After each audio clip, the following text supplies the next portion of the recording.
Olá para todos, todas e todos. Me chamo Luiz Paulo Carvalho e irei apresentar para vocês o trabalho Ética.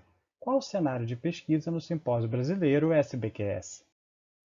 Na realidade brasileira, é amplamente perceptível a disseminação de soluções computacionais relacionadas com diversos domínios, níveis e áreas.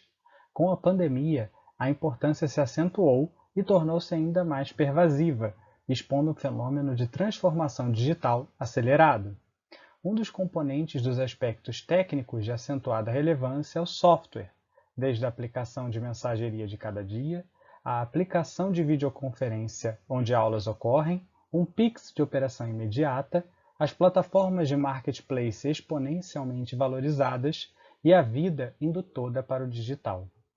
Mesmo assim, ainda se percebe uma alienação sobre softwares, sejam daqueles que fazem, pensam ou consomem, reduzindo-os a meros códigos executáveis através de algoritmos, que são lançados à coletividade como se fossem banais ou categoricamente benignos, positivos ou construtivos, tanto negligenciando seus valores inatos quanto suas potenciais consequências.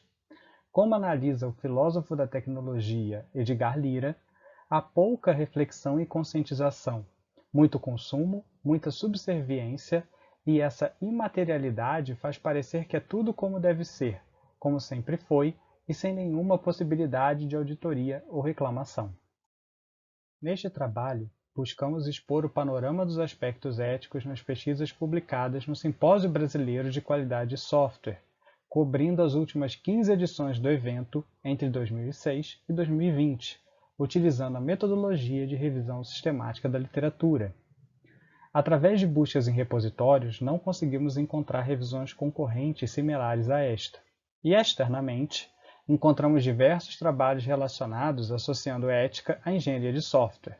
Mesmo assim, o diferencial deste presente trabalho é tratar do cenário do SBQS, com um caráter metacientífico. Qual o panorama da ética no SBQS? Indo para a ética em si, uma sub-área da ética aplicada compreende a ética computacional, que lida com os dilemas e problemas específicos do domínio da computação, suas aplicações, usos e consequências. Um exemplo clássico é sobre a responsabilização e inteligência artificial, como no caso de acidentes com veículos autônomos. Sobre ética e moral, enquanto qualidade de software, podemos caracterizá-los como sistemas sociotécnicos constituídos do artefato técnico, usuários e regras. Dividimos a presente pesquisa em subquestões, que serão abordadas na análise dos resultados. Analisamos apenas termos explícitos, sobre ética e moral em primeiro plano, sobre comitê de ética e consentimento em segundo plano. Ao tratarmos de um ambiente de pesquisa e ciência, analisar os elementos associados à ética e moral na pesquisa é imprescindível, neste caso, comitê de ética e consentimento. Seguimos dois passos, de triagem ampla e triagem restrita. Na triagem ampla vieram todas as ocorrências dos termos de busca, independentes da qualidade. Na triagem restrita, a qualidade é analisada e uma triagem aprofundada é realizada. Os trabalhos selecionados na triagem restrita seguem para a síntese qualitativa. Por exemplo, consideremos o trecho hipotético. A avaliação MPS deve ocorrer de forma ética. Um trabalho com um trecho deste é selecionado pela triagem ampla, pois apresenta o termo ética, e desconsiderado na triagem restrita, pois não há mais nenhum dado relacionado à ética, é muito superficial ou raso. No início, foram analisados 518 artigos. A triagem ampla levantou 55 e a restrita 3. Como podemos ver nesta tabela de sumarização da triagem ampla, há uma escassez de aspectos éticos nas comunicações científicas no SBQS.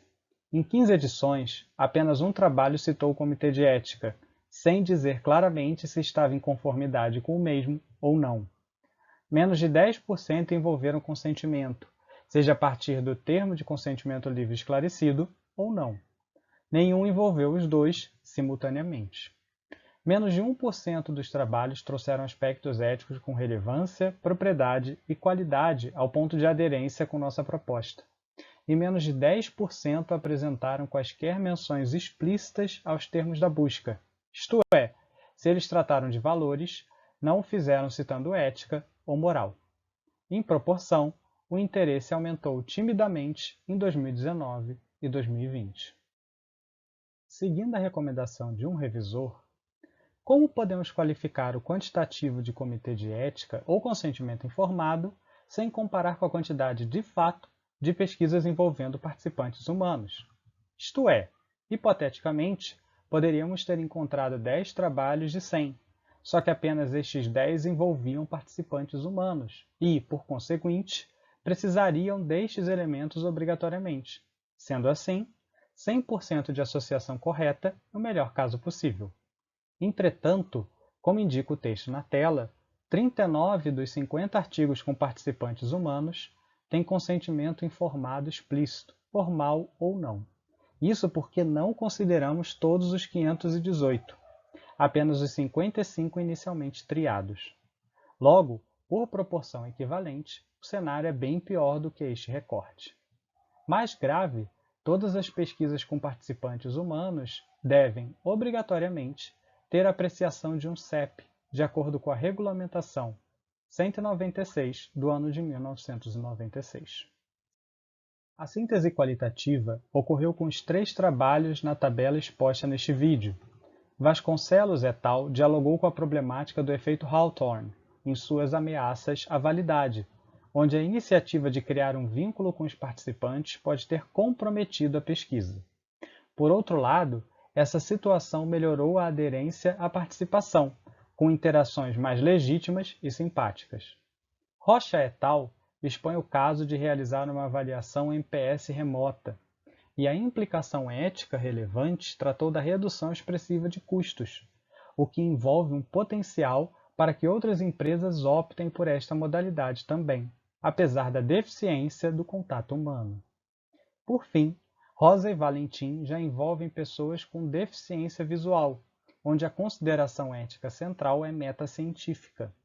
Eles respeitam a condição dos participantes e colocam a integridade dos mesmos acima da controlabilidade e rigor científico absolutos. Em suas conclusões, apontam que a pandemia impactou negativamente na pesquisa, mas não ao ponto de inviabilizá-la. Alguns trabalhos consideram a contemporaneidade e os elementos bem atuais e tratam de Covid-19. Alguns artigos citam fenômenos ou eventos como se fossem independentes ou autônomos, o que é impossível. Nestes casos, como exposto no slide, há pessoas e grupos envolvidos. Por exemplo, se tempo é gasto com código ruim, é porque alguém gasta tempo com código ruim. Não é algo naturalmente espontâneo ou místico. Mesmo que sem aprofundamento em aspectos éticos com propriedade, 2 artigos se destacaram por contribuições isoladas e pontuais. De Jesus et al., através da sua experiência particular, critica os CEP classificando-os como lentos, o que parece ser também uma percepção disseminada pela comunidade. A análise sobre De Mello et al. É mais elaborada, integralmente apresentada no artigo. Quando os autores indicam estudantes sendo bem preparados, recaem em uma valoração moral. 2 pontos são notáveis. Não há ocorrência de ética nesta preparação. E 2. Há debate sobre discriminação de gênero em computação, que é essencialmente um debate ético, apesar da ausência de ser percebido desta forma. Um ponto crítico expõe que docentes fazem piadas e constrangem discentes mulheres.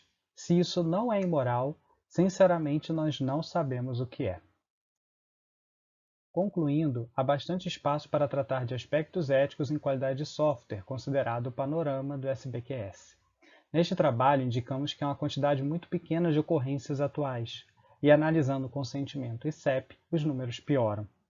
Observando os resultados dos dados analisados, propomos alguns encaminhamentos práticos, por exemplo, formular um documento padrão de consentimento informado para disseminação na respectiva comunidade, fomentar o avanço do debate sobre aspectos éticos e promover comunicações de conscientização e reflexão com encaminhamentos auxiliares. Agradecemos pela sua audiência. Esta pesquisa compõe o meu doutoramento, e caso queiram debater, dialogar, conversar ou apenas deixar opiniões, não hesitem em entrar em contato. será muito bem-vindo e construtivo.